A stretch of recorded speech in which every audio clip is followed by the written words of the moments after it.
Today, we are very honored that we have Mohit Modi as our speaker today. And so the agenda for the session is pretty straightforward. So Mohit actually currently works, a little background about him. He works at Amazon as SDE2. He works with the Alexa team. And previously he's worked in Oracle and Motorola Solutions. So a couple of years ago, Mohit used to work as a hardware engineer in the Bay Area, and he went through a massive layoff himself, and he completely transitioned his path towards software engineering roles. So that's what today's session is going to about. That how did he really navigate the this particular situation that many of you might be in. So we're going to talk about a little about the right mindset to have. The most important question is how do you get more interview calls? So that's going to be a big chunk. We also have some resources that Mohit is going to share with us. We have a resume review with some of you sharing your resumes and some lead code questions that is like a curated list that Mohit put together, and then we'll open it up for Q&A. So over to you, Mohit. Yeah, thanks, Surbi Brahmi, and thanks Immigration Project for the setting up all the session, and thanks everyone for attending it. Hopefully, this will be a informative session. So let's dive directly into it. So during these hard times, it's tough. Whenever we go through some adversity, we do feel down, we feel depressed, we feel isolated. And the best thing to do, which is the first step, is to have a positive mindset. And one of the most important thing to do in this is just stay busy and stay active. I remember when I went through those time, the most active things like exercise, contacting with family members or parents or people who are going through the same phase and are also searching for job. Staying connected with them helped me a lot. So I think this is the most important thing to start the job search. It will improve all the process downstream. So yeah, I mean, having the right mindset is very important. But the question that most people in the audience might be having is, how do you get interview calls, especially in these times where things are so uncertain? How do you increase your chances of getting interview calls? Yes, yeah, that is obviously the question of the day. So there are certain things that we can do to improve the chances. There is no guarantee, but there are best practices we can follow, the strategy we can set up to increase the chances of getting the calls and then following through. So there are mainly three categories. So how do we reach out? Has three approaches. One is what to do before the interview. One is what to do, how to communicate during the interview, and how to follow up after the interview. So we can first look into, okay, what kind of communications we can have before the interview. So some of the ways we can communicate to get better results is the first thing we can do is reach out to all your friends and the people who you know on LinkedIn, and send them resume. Tell them that, hey, I have been impacted by this situation. Can you please help me? That helps a lot. If I am working in a company and if I refer person X, then management has obligation to review that resume. So it's very important that you reach out to all your immediate friends for help.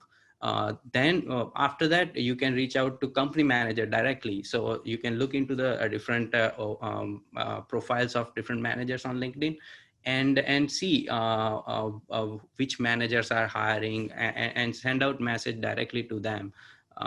You can reach out to recruiters on LinkedIn, sending them the message about their job posting that they have put. You can directly apply to LinkedIn jobs. You can go to career websites and apply. So those are the practices that helps a lot. But throughout this practice, make it a point to every single day, on daily basis, every half an hour or 1 hour a day, keep on applying to these places, and do not expect responses from a lot of recruiters. It may happen that only 1% of the recruiters may get back to you, but the more you apply, the more are the chances to get the interview calls. And yeah, so that's a good approach. But once you get the interview call, or once you have the on-site interview, then how to increase your odds. These are some of the things that we can follow to increase our odds during the interview. So it will mostly going to be a virtual interview during this COVID situation. Keep your internet connectivity very good. So that's a must. Go to place where you have good internet, and you are in silent mode. There's not a lot of noise around. Be verbal throughout your interview process. So if I am being interviewed, if I am given a question, then I should first think about top-down approach, how I'm going to solve the problem. When I'm solving the problem, I should explain what are the thought processes I'm following, rather than just solving the problem without saying anything. Because it's very hard to stay remotely connected and not say anything. Other interviewer might not completely get the picture. So it's important. Come prepared with a lot of questions. If you have questions for the team, come with lots and lots of questions. Ask them how is their ops load, how is their service transactions happening, how important is their service. All those things are good questions that make managers get excited about you. Be vocal and honest. Sometimes it may happen, it has happened to me, that a lot of times during the interview I get nervous, and during those times it's okay to say I'm not feeling good, I'm nervous, can you give me some 30 seconds. And interviewers are understanding, so they do understand, and they will help you back, support you. And the once you go through interview, it's the final step is to follow up. How do we follow up post interview? It's important, very important, to be expressing your gratitude for that interview, and just send out an email right after the interview. After a week or so, follow up. If they say no, then ask them, hey, do you have any other recruiter or anyone else who may help you get the job or interview call. So these are some of the things. And what Surbhi has shown over here are some of the examples that I put together that work for me. And yeah. I mean, at this point, I know it's a too much of content for you guys, but please feel free to drop in any questions that you might have in the chat box, and we will be addressing that towards the end of the session. So with that, let's keep moving forward. Okay. Yeah. So here are some of the technical resources. So these are mainly tailored towards software engineering. So this will be all the data would be more biased towards software engineering, but it may somewhat overlap with data science too. So to Nandita's point, you sometimes data science interviews do have software engineering aspect and problem solving aspect to it. So these are basic resources. So if you are very beginner of the computer science background, then go brush up your basics, brush up your data structure, brush up your algorithms, see what all basic things are there. And if you want to get more information, brush up your operating system fundamentals and other computer science fundamentals, so that it becomes handy during your interview calls when somebody tries to ask you probing question during problem solving. And these are the coding resources that are compiled together. So for example, if you are in the beginning phase, go through data structure and algorithm course and learn as fast as you can. then directly jump into LeetCode or HackerRank website. So LeetCode is very handy, and a lot of people do expect that you come prepared with LeetCode problems. Uh, Solve 50 to 300 or 400 problems based on your capacity. Make it a point to practice on every single day. Solve 3, 10, 15 problems every single day based on your capacity, ranging from mediums, easy to hard. There are certain 50 or so questions that I put towards the end of the slide, so someone can refer to it after the session. There's also a good book for cracking the coding interview that you can refer to. It has some problems corresponding to topics of the computer science of data structure and algorithm. And it also has some good sections for behavioral interviews for big companies like Amazon, Google, Apple, LinkedIn. So you can read through before you appearing to the interview, so it becomes handy. And these are the system design references. So if you are into advanced field of system design, then these are some of the resources you can follow for practicing that. So that is like a whole bank of resources, Mohit, and thank you for putting that together. We will be sharing the slides later on. So assume that somebody has got laid off today and he has gathered the right mindset. So what does he really start doing tomorrow? Like, what is the framework that he should follow? Yes. So yes, that is good question. It's always one thing to talk about theoretically, and when it comes to practice, it's always a different thing to follow. And sometimes what may happen is on first day or second day, we may retain this information that, yeah, this is what we want to do. But on third day, we may forget because we have consistently pressure and other things in our mind. So I put together a framework that I followed blindly without second guessing the framework, and it worked for me. And I feel it is a good framework for a lot of other people to follow too. So this is a collection of a lot of things that we already discussed in the previous slide.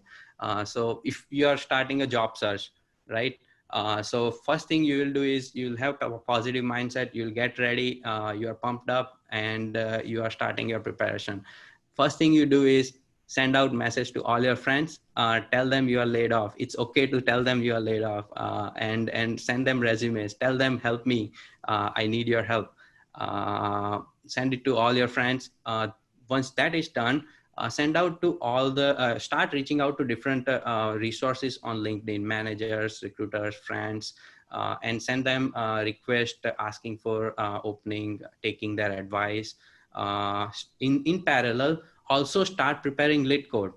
Do not expect calls to come immediately. That applying to LinkedIn resources as well as practicing for coding interviews are a parallel effort that you must follow with faith in it.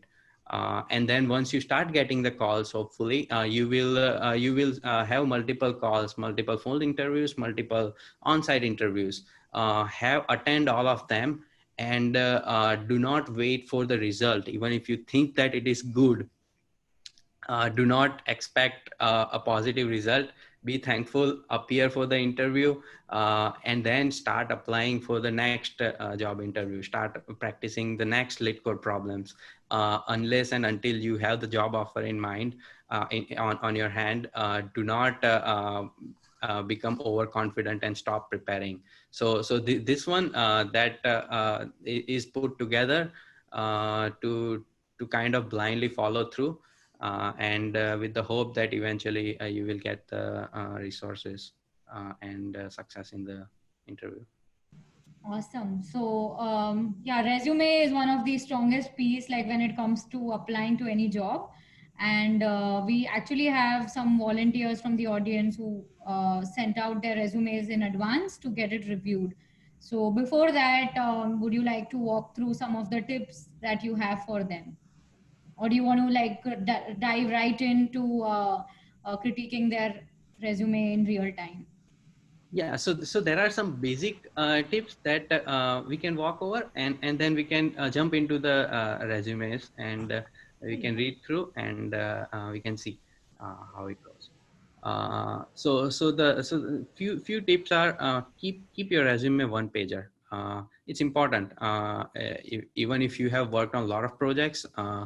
Unless you are a research associate, or if you are applying for very research intense field, keep your resume one page for normal software engineering jobs. And then maintain a good order. Go from, so resumers, recruiters read their resume from top to bottom, left to right.